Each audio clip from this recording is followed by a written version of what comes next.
Hi චිකු hub YouTube channel එකට වෙනද වගේම අදත් ඔයාව ආදරෙන් පිළිගන්නවා. අද මම ඔයාලට කියන්න යන්නේ vegetarian අයගේ පෝෂණ අවශ්‍යතා සම්පූර්ණ කරගන්න ඔයාලට ගන්න පුළුවන් ආහාර කිහිපයක් ගැන. අපිට අවශ්‍ය ප්‍රෝටීන් වර්ග, විටමින්, හිතකර මේද, අම්ල වර්ග, මස් මාළු කිරි බිත්තර වලින් ලැබෙනවා. ඒත් මේ මස් මාළු කන්නේ නැති කොටසකුත් ඉන්නවනේ. සමහරු කියනවා මේ අයට විවිධ පෝෂණ ඌනතා ඇති වෙන්න පුළුවන් කියලා. හැබැයි මාංශමය ආහාර වලින් ලැබෙන පෝෂ්‍ය පදාර්ථ ලබා ගන්න පුළුවන් ශාකමය ආහාර ඕනේ තරම් තියෙනවා. ඉතින් නිර්මාංශ කෙනෙක්ට මේ ආහාර ගන්න පුළුවන් නම් ඔයාට නිරෝගීව ජීවත් වෙන්න පුළුවන්. හැබැයි ඔයාගේ ආහාර වේල ගැන කල්පනාකාරී වෙන්නේ නැත්නම් අත්‍යවශ්‍ය පෝෂණ කොටස් නොලැබී යාම නිසා ඔයා ඉක්මනින් ලෙඩ රෝගවලට ගොදුරු වෙන්න පුළුවන්. ඒ වගේම ඔයාගේ ශරීරය පිරිහිලා ඔයා ඉක්මනින් වෙහෙසටපත් වෙන්නත් පුළුවන්. ඒක නිසා නිර්මාංශ කෙනෙක් විදිහට ඔයා අනිවාර්යයෙන්ම ආහාර වේලට එක් කරගන්න ඕනේ ආහාර වර්ග කිහිපයක් තමයි අද මම කියන්න යන්නේ. නිර්මාංශ කෙනෙක් අනිවාර්යයෙන්ම ධාන්‍ය වර්ග තමන්ගේ ආහාර වේලට එකතු කර ගන්නම ඕනේ. මොකද ධාන්‍ය කියන්නේ ඔයාට ශක්තිය ලබා දෙන ප්‍රධානම ආහාර වලින් එකක්. ඒ නිසා කව්පි, මුං ඇට, කඩල වගේ ධාන්‍ය වර්ග ගොඩක් ගුණදායකයි.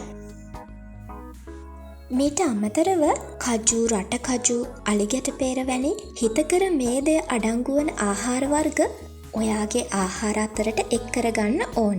ඒව ඔයාගේ ශරීරයට අවශ්‍ය ශක්තිය ලබා දෙනවා.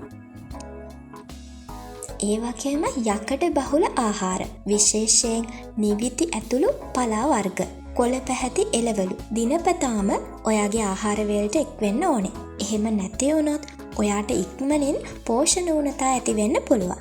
එතකොට ඔයාගේ ප්‍රතිශක්තිකරණ පද්ධතියේ ක්‍රියාකාරීත්වය දුර්වල වෙලා ඔයාව ඉක්මනින් ලෙඩ රෝගවලට ගොදුරු වෙන්න පුළුවන්. ඒක ඔයාගේ ශරීර සෞඛ්‍ය වගේම මානසික සෞඛ්‍යයටත් බිඳ වැටෙන්න හේතු වෙනවා. ඒ වගේම තමයි පළතුරු. පළතුරු වලිනුත් ඔයාට අත්‍යවශ්‍ය පෝෂණ වර්ග ගොඩාක් ලැබෙනවා. ඒ නිසා දිනපතා පළතුරු වර්ගයක් ආහාර වේලට එකතු කරගන්න අමතක කරන්න එපා. නිර්මාංශ ඔයාට මගහැරෙන පෝෂණ කොටස් රාශියක් ඔයාට මේ ආහාර වලින් සම්පූර්ණ කරගන්න පුළුවන්. ඊට අමතරව විශේෂයෙන්ම කැල්සියම් බහුල ආහාර, විටමින් D, විටමින් B12 අඩංගු ආහාර දෛනික ආහාර වලට එකතු කරගන්න ඕනේ. ගෝවමල්, තුඹ කරවිල, කෙසෙල් මුව, පොලොස්, ඕට්ස්, බෙරි වර්ග, බ්‍රොකොලි, රතු කැකුළු බත්, බීට්රූට්, වට්ටක්ක, හතු, අන්නාසි, දෙලුම් වගේ ආහාර නිර්මාංශ කෙනෙකුට ඉතාමත් වටින පෝෂණ කොටස් ලබා දෙන ආහාර. ඉතින් අද වීඩියෝ එක ඔයාලට වටිනවා නම් අනිවාර්යයෙන්ම ඔයාලගේ යාළුවෝ අතර ෂෙයා කරන්න අමතක කරන්න එපා. ඊළඟ දවසෙත් මේ වගේ වැදගත් වීඩියෝ එකකින් මම එනකන් ඔයාලා හැමෝම පරිස්සමෙන් ඉන්න. මම චිකු.